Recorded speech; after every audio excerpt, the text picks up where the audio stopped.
July 23rd, 2010. Today I decided to go garage sale hunting.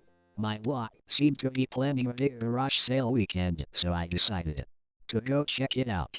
I purchased a set of handmade oven mitts, a DVD, and an old umbrella. In total I visited almost all of the garages. However, there was one house that kept drawing me to it. It belonged to an old man. I didn't know much about him, but he always seemed eerie to me. However, I decided to go check out his garage sale. To my surprise, he had a lot of old video games. Game Boy Color cartridges, old box games, and some more recent games as well. Being a rather avid Pokémon fan, I was delighted to see he had Pokémon Heart Gold for only $15. Such a steal was something I couldn't resist. When I went to purchase it, I asked him why he had so many games. He said that they belonged to his son, but he moved away to college and didn't have time to play with them anymore. Since his son doesn't contact him anymore, he doesn't want to keep them. They remind him of his son and how he is no longer with him. After listening to his story, I walked back down to my house to play it. I loaded it up and checked out the game. The current safe spot was named John. I could only assume that that was the boy's name. I decided I should check out the kid's game and saw how far he managed to get. It appeared he was in someone's house, but that's all I recognized. Since I myself had Soul Silver, I knew a lot about the game already.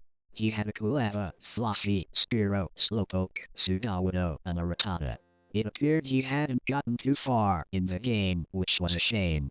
I decided I would talk to the people in the house before I left. Then I recognized where I was.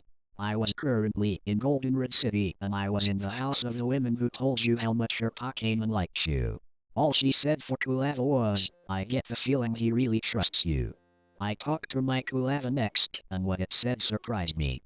Quilava is trembling with fear. I'd finished the game, and I never heard a Pokémon say that before. I ignored it though, and decided to leave. However, there was something in my way, a lack of a door. I searched the entire house, but it seemed there was no way out. That's strange, I mumbled to myself. Now how does one get in if they cannot get out? Well, at least now I understood why the kid didn't get very far. I knew I should have just started a new game, but there was somewhat about that room. Like I couldn't escape it, mentally. July 24th, 2010. I decided to play the game again. I searched the room again and again looking for something to do or a way out. But again and again I didn't find anything. I decided to talk to my Quilava again. Quilava's flames are going dim. What was the game trying to say? That my Pokémon is going to die soon? After more searching I found that the tree in the upper right-hand corner could be moved. There was no exit there though. There was only a plaque that read, 10 days. I contemplated this for a little while. What exactly did 10 days mean? Or what was it supposed to mean? I put the game away for now. It was hurting my head trying to understand this. July 25th, 2010. Today I got the game out again. I did some more investigating. I interacted with every object in the room. I found some interesting things that Quilava says. I also noticed that they change depending on which part of the room you are in. If you are in the upper left-hand corner, he'll say 4 different phrases. Quilava is cold. Quilava will frown and shiver. Quilava is scared of his reflection. Quilava will frown and shiver. Quilava is afraid of the sink. Quilava will frown and back away from the sink. Quilava is staring at the refrigerator. Quilava will look towards the fridge. If you are in the upper right-hand corner, he'll say 2 different phrases. Quilava is sad. Quilava will frown. Quilava is staring at the plaque. He doesn't seem to like it. Quilava will frown. If you are in the lower left and right-hand corners, he'll say 3 different phrases. Quilava looks like he is crying. Quilava will frown. Quilava is sticking closely to you. Quilava moves closer to the player. Quilava looks worried. Quilava will frown and shiver. The most interesting reaction I got was that Quilava did not like the plaque in the corner. So I examined it again. 9 days. The plaque seemed to be counting down. This fact scared me a little. I closed the game and put it away for the night. July 26, 2010. The first thing I did in the room today was look at the plaque. As I suspected, it read 8 days. I experimented and talked to Quilava. Quilava is staring at the plaque. He seemed scared of it.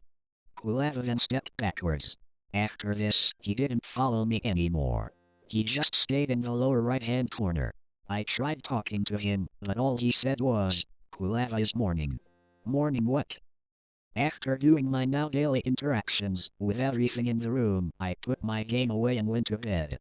July 27th, 2010. As usual, I got the game out after lunch.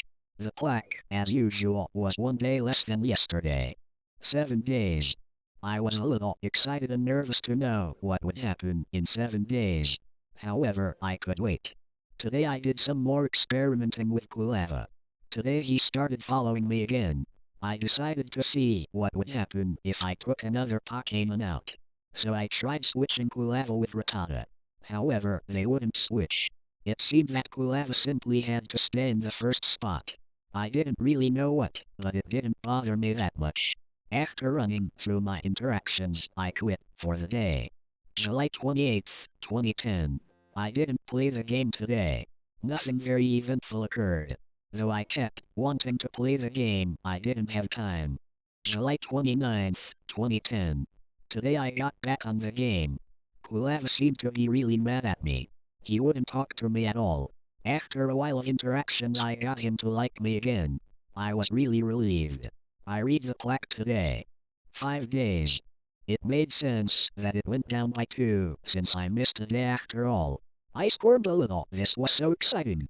However, I noticed that I still couldn't find a way out of the room. I also noticed that I really didn't care so much anymore. Today I found some new interactions with a TV. Some of them were a little frightening though.